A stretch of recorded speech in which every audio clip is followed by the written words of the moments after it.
बहुत बहुत धन्यवाद। धन्यवाद। माननीय दुष्यंत गौतम जी, माननीय दुष्यंत गौतम जी, प्लीज।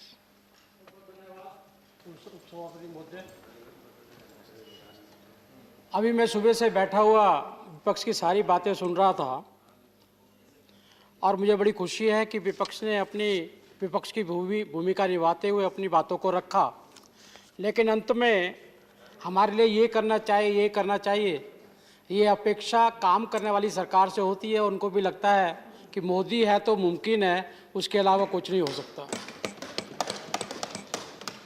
आदरणीय मोदी जी, अभी संजय भाई बोल रहे थे, पार्टी को हमारी को कोस रहे थे कि आपने कोरोना का बहाना लेके किराया डबल कर दिया कि कोरोना नहीं होगा, ये नहीं होगा। ये मापदंड तो आपने दिल्ली में भी दारू बेचने में अपनाया था, दारू के रेट 60% ज़्यादा बढ़ा दिए थे ये कहकर। इसलिए आप विरोध करो, अच्छी बात है, लेकिन उस मापदंड को अपने ऊपर भी नापना चाहिए। आदरणीय, जब भी कोई मंत्रालय हो या सरकार हो, चाहे घर हो या कुनबा हो, उसकी स्थिति, कार्य करने की स्थिति आपदा के समय पे ही नापी जाती है कि आपदा के समय पे उसने क्या किया है। और मैं ये बताना चाहता हूँ सदन को कि मैं ये समझता था कि रेल मंत्रालय का काम, और आम जनता भी ये जानती है कि रेल मंत्रालय का काम होता है सवारियों को ढोना, लेकिन मैं धन्यवाद करना चाहता हूँ देश के प्रधानमंत्री का और आदरणीय रेल मंत्री जी का, जिन्होंने रेल के अनेक आयामों को छूते हुए इस कोरोना पीरियड के अंदर जो कार्यशैली दिखाई है। मैं ये कहना चाहूँगा पीयूष भाई को कि आपके रेल मंत्रालय के जितने भी कर्मचारी थे उनको भी कोरोना योद्धा घोषित करना चाहिए। 1 साल लगातार उन्होंने गरीबों की सेवा का काम किया है। हमने देखा है अभी पूरे साल के अंदर किस प्रकार से 4450 श्रमिक ट्रेन स्पेशल चलाई गई और उनके अंदर 600 रुपये किराया, जो कि एक जो 4 ट्रेनें होती हैं, एक्सप्रेस ट्रेन होती है, उनके बराबर था, ना कि स्पेशल ट्रेन के बराबर था।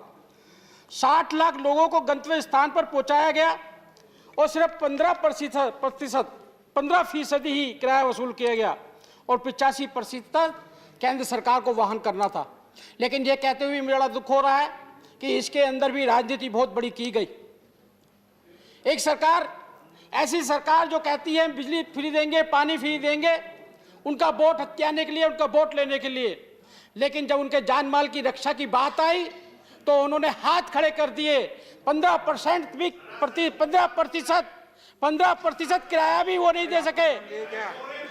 मैंने आपका नाम नहीं लिया, आपका नाम नहीं लिया गौतम जी, मैंने नाम नहीं लिया। माननीय गौतम जी, गाड़ी में तिनका है, मैंने नाम नहीं लिया। 15% किराया भी बिहार से लिया गया। आप एक मिनट प्लीज, एक मिनट कृपया माननीय सदस्य सीट पर बैठकर एक दूसरे को संबोधित न करें, चेयर को करें। और आप ही को बोलो प्लीज, और अगर आप किसी सदस्य का नाम लेते हैं तो उसको बोलने का अधिकार। नाम नहीं लिया प्लीज, नाम नहीं लिया प्लीज।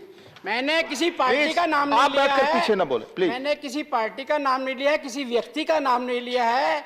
मैंने तो चोर की दाढ़ी में तिनका बताया।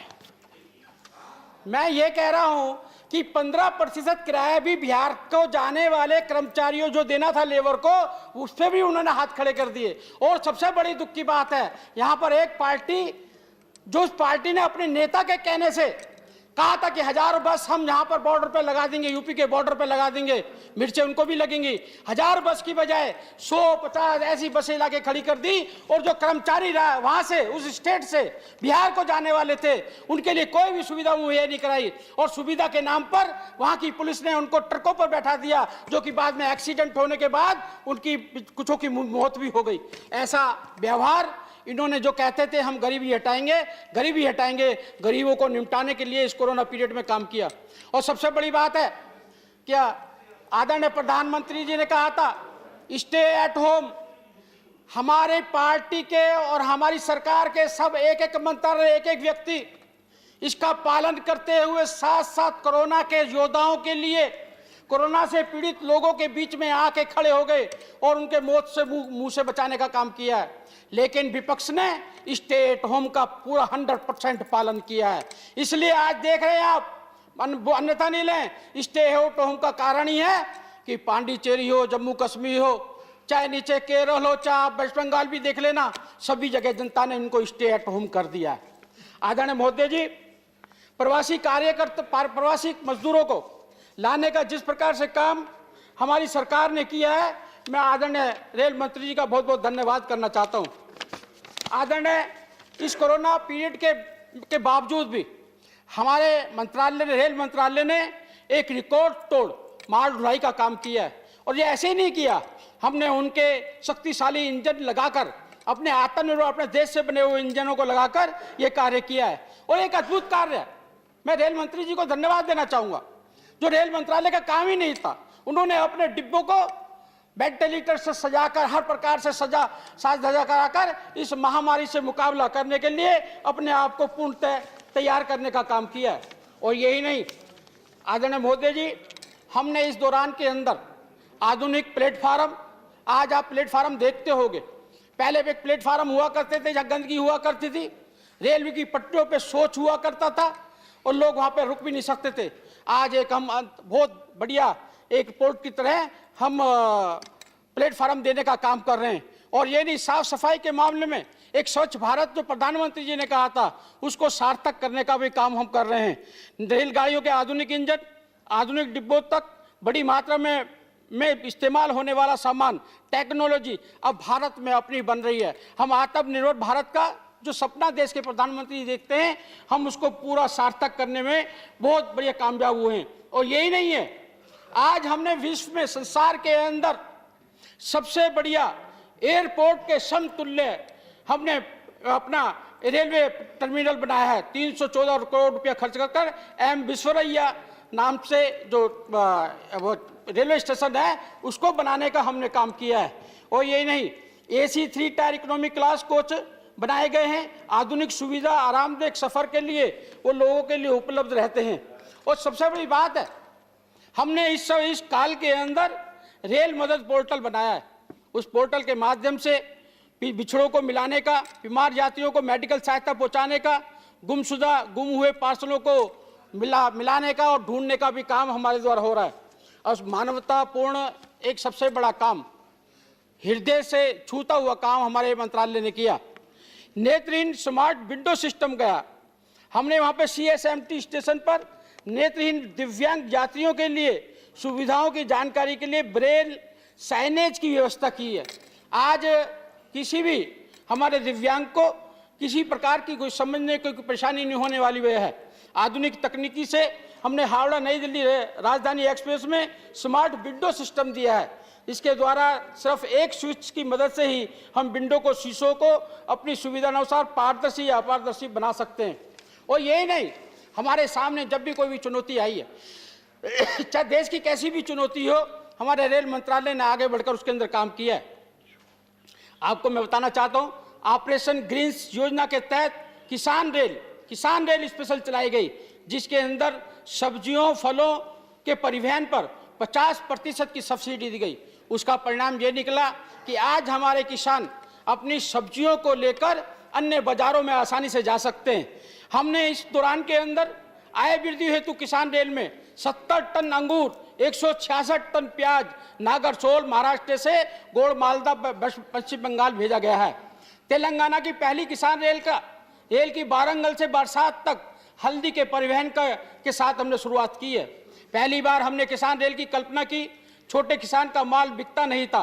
आज किसान रेल के कारण गांव का किसान रेलवे के माध्यम से मुंबई के बाजार तक अपना माल बेचने लगा है, फल सब्जी बेचने लगा है, इसका लाभ ले रहा है।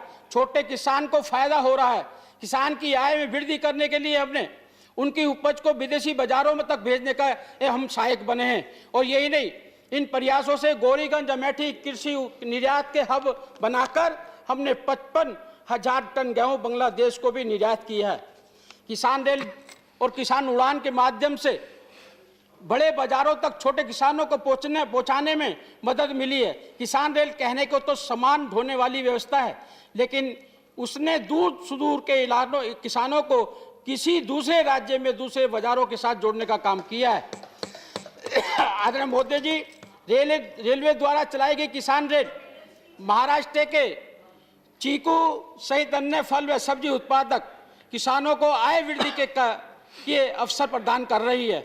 नोटिफाइड फलों व सब्जी परिवहन व 50% की सब्सिडी से रेलवे के किसानों को जीवन में समृद्धि मिल रही है। और यही नहीं, हमने किसान उत्पादक संघ के माध्यम से सब्जियां, फल, डेयरी, मत्स्य उत्पादों को भी माननीय गौतम जी, किसानों को conclude करें, आपका वहां समय तक खत्म होने पहुंचाने वाला का काम किया है।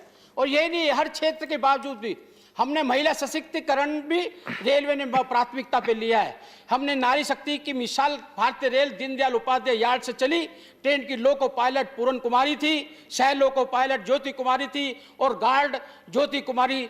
देश में महिला सशक्तिकरण की एक अद्भुत उदाहरण पेश किया।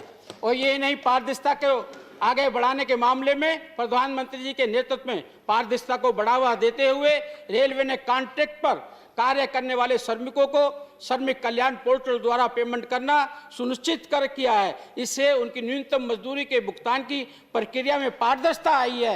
ये हमारा रेल मंत्रालय लगातार हर परेशानी और तकलीफ में देश की साथ चला है, जनता के साथ चला है, समाज के साथ चला है। बहुत बहुत धन्यवाद। धन्यवाद। माननीय जुगल सिंह माथुर जी, लोखंडवाला। मुझे इस महत्वपूर्ण विषय पे बोलने